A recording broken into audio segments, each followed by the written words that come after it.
communication et organisation des entreprises. Et quand j'ai commencé ma première licence, c'est là que j'entends parler du recrutement Congo Airways. Je me suis dit, bon, pourquoi ne pas me lancer? Pour moi, c'était comme une aventure. Je me suis dit, pourquoi ne pas me lancer? Je me suis lancée sans pour autant dire à mon père. Je suis allée, j'ai déposé mon CV, on m'a appelé, j'ai fait l'interview, ceci, cela, j'ai réussi et tout. Je suis passée. Après, il fallait maintenant signer un, un contrat de formation. Comme j'y comprenais presque rien, je suis allée, j'ai montré à mon père et tout.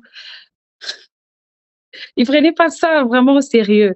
Et tout, il m'a dit, d'accord, vas-y, à partir du moment où tu n'arrêtes pas tes études, moi, je suis d'accord avec toi. Si tu dois arrêter les études pour ça, je suis pas d'accord. Je dis, non, c'est bon, je vais faire tout ça et tout. Et j'avoue vraiment que c'était vraiment difficile parce que je me rappelle à l'époque, on habitait à Kitambo et en première licence, l'université était à Mongafula. Et la formation Congo Airways était en ville, à côté du shopping mall. Voilà, non loin de là. Et puis, la formation, c'était tous les jours, de 8 heures à 14 heures. Et après, donc ce que je faisais, c'est je partais à la formation de 8 heures à 14 heures. Après 14 heures, soit j'ai monté à la fac, parce que des fois, on finissait tard à la fac. Soit si les cours sont déjà finis, j'ai cherché mes collègues pour prendre des notes, tout ça et tout. Après, j'ai fini la formation. C'était quand même difficile, c'était vraiment difficile. Et quand j'ai fini la formation, on a commencé les vols et je suis passée en deuxième licence. Et c'était vraiment pas du tout facile parce qu'il fallait faire le mémoire, il fallait participer au cours, il fallait aller faire les recherches et il y avait les vols en plus. Sans compter que après, il y a encore les examens mi-session, il y a les examens de session et tout. Je me rappelle même une fois, quand je voulais faire mes examens mi-session, je suis allée voir notre chef PNC, Maman Kéry. Je suis allée, je lui ai dit, maman, j'ai des examens à faire, tout ça et tout.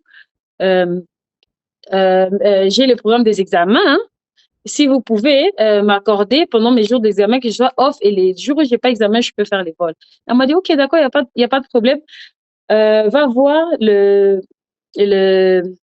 la personne qui vous programme pour les vols et tout. Je suis allée pour voir le monsieur. Le monsieur me répond tout méchamment que la compagnie n'a pas engagé des étudiantes ici. Madame, si vous savez que vous étiez étudiante, il fallait rester, il fallait pas venir travailler. Et j'étais là, genre, mais qu'est-ce que je vais faire? J'ai même failli pleurer. Je suis rentrée encore chez maman Kéry pour lui dire, maman Kéry, regardez, monsieur un tel et tout, il veut pas me donner les jours off pour les examens, qu'est-ce que je vais faire et tout. Et puis maman Kéry me dit, ah, il t'a dit ça.